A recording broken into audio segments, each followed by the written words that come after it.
this is Team Good Travels, and today we are in Scotland!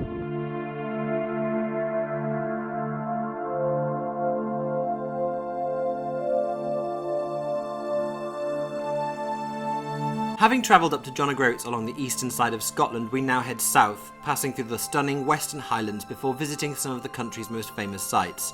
But before we do, we drive across the amazing northern coast, where there are beaches, inlets and cliffs galore. Peppered with sea lochs, the winding drive takes you along a beautiful road that forms the top part of the world-renowned North Coast 500 route.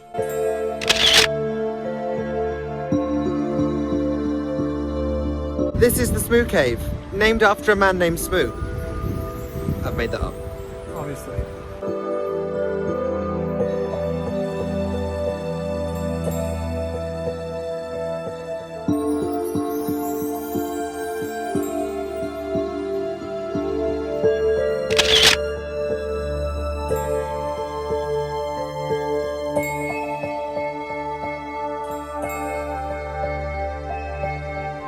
All along the road, you'll find yourself stopping to take in the amazing little gems that you'll find along the way. Caves, waterfalls, lochs, stunning vistas, mountains, cliffs, valleys, rivers, moorland, ravines, canyons, white water rapids, and if you're lucky, The elusive Highland cows.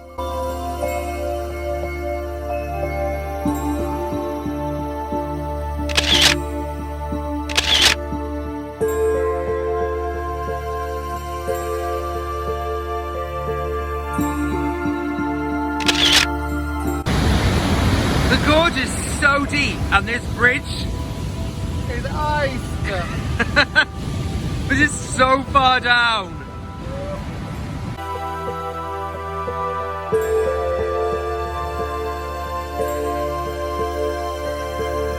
As you start to head south from Ullapool, you'll be tempted to stop every 10 minutes because the Western Highlands are just so beautiful. the full North Coast 500 takes you along all the winding coastal roads that meander back and forth around the jagged coastline. Unfortunately, we did not have enough time to do all of it, but we thoroughly intend to go back and do the entire thing one day. Considering it's drivable from our house, we'd be stupid not to.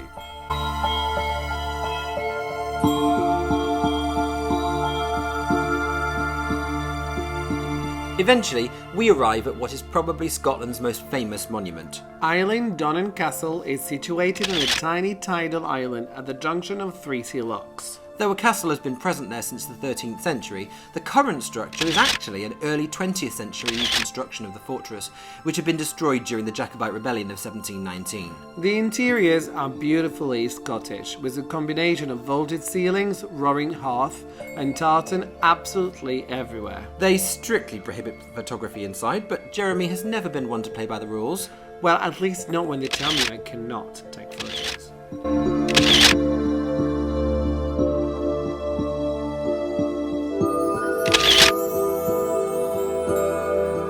Not far away is the Skye Bridge. It's called the Skye Bridge, not because it's a fantastical bridge that takes you into the clouds, but because it crosses the sea to take traffic onto the Isle of Skye. The island is one of Scotland's biggest attractions, but we were plagued by horrendous weather when we got there, which meant that we couldn't even see its most famous landmark, the store, because it was hidden in a cloud. But we did see some lovely waterfalls though.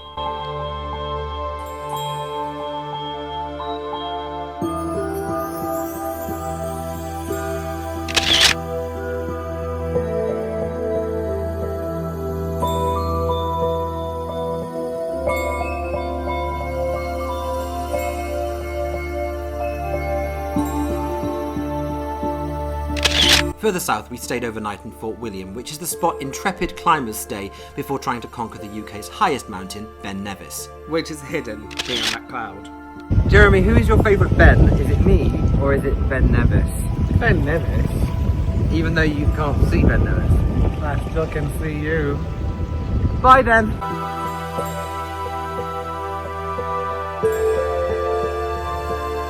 As we learned the hard way in Scotland, the weather can change entirely in the blink of an eye. 20 minutes away is the stunning Glenfinnan, where there was barely a cloud in the sky. You may recognise this wee viaduct from a certain Harry Potter film. Do you like what I did there? I used the word we, just like a Scotsman. You've totally got the hang of being Scottish now. I'm dead proud. Mm-hmm.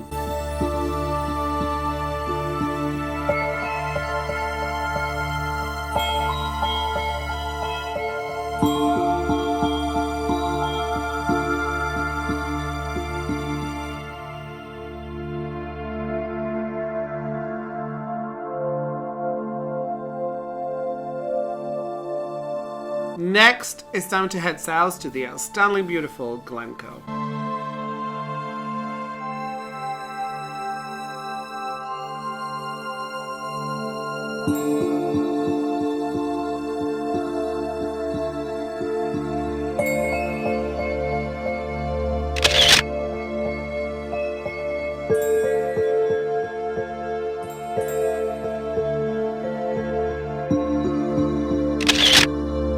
The Three Sisters, like Chekhov's Three Sisters, or the Nolan Sisters, or the Pointer Sisters, or Three Quarters of the Cause. Glencoe is considered one of the most beautiful glens in Scotland. What exactly is a glen? Well, Jeremy, I'm glad you asked. A glen is a valley, typically one that is long and bounded by gently sloped concave sides. Did you get that from Wikipedia? No. Are you sure? No. Oh, Ben.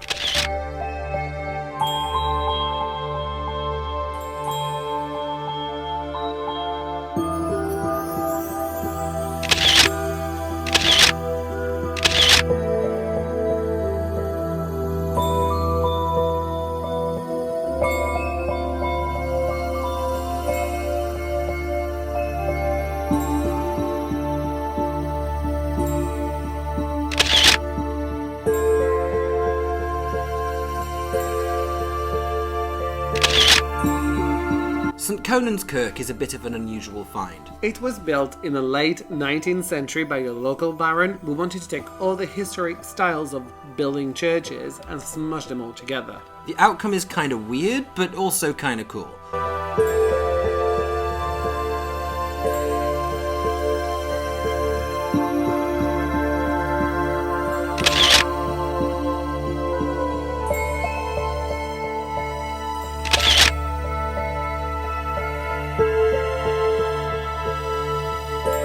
As we travel south, the weather seesaws from sunshine To torrential rain. Our arrival in Glasgow was unfortunately marred by the latter.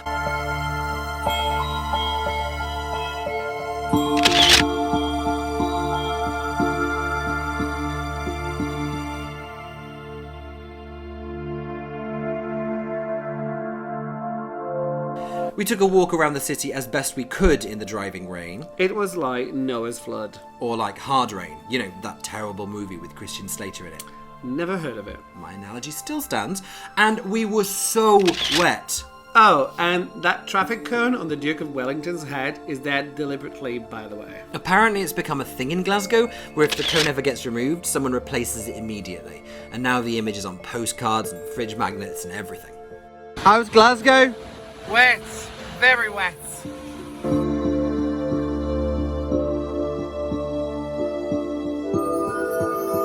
The Kelvingrove Gallery is a city's crown jewel with a host of exciting collections inside. Incidentally, my parents have a massive print of that Dali painting of the crucifixion on their wall.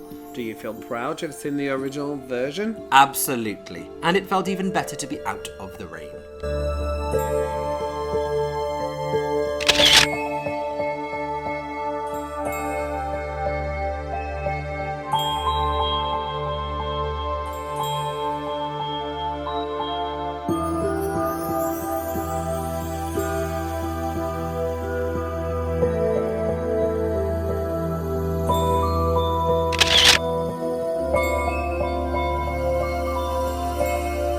I just love this weather. Do you remember Venice? I do. That was horrible, wasn't it? The worst. And when it was 36 degrees when we were in Zagreb, that was grim. Get me to Glasgow, I need it. Yes. Come to Glasgow, if nothing else, for the weather.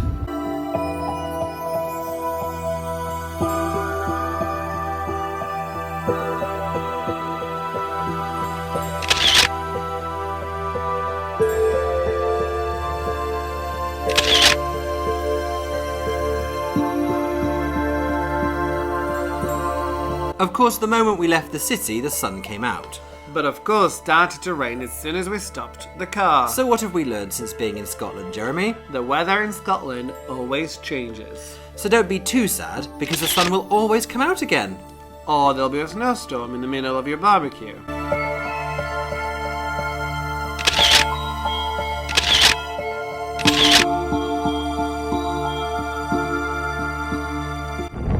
It's rainy and wet. It's lovely, isn't it?